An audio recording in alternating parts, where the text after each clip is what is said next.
Welcome, in front of me Xiaomi Smart Air Fryer, and now I'm going to show you how to unpair this air fryer from your smartphone.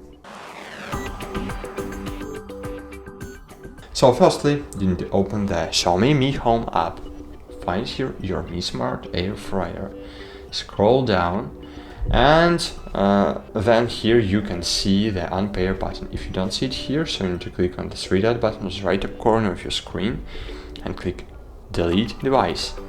Click OK, wait a while, and cool, I have successfully removed this device from my smartphone, and now as you can see my device is ready to pair. That's it, thanks for watching, like this video and bye.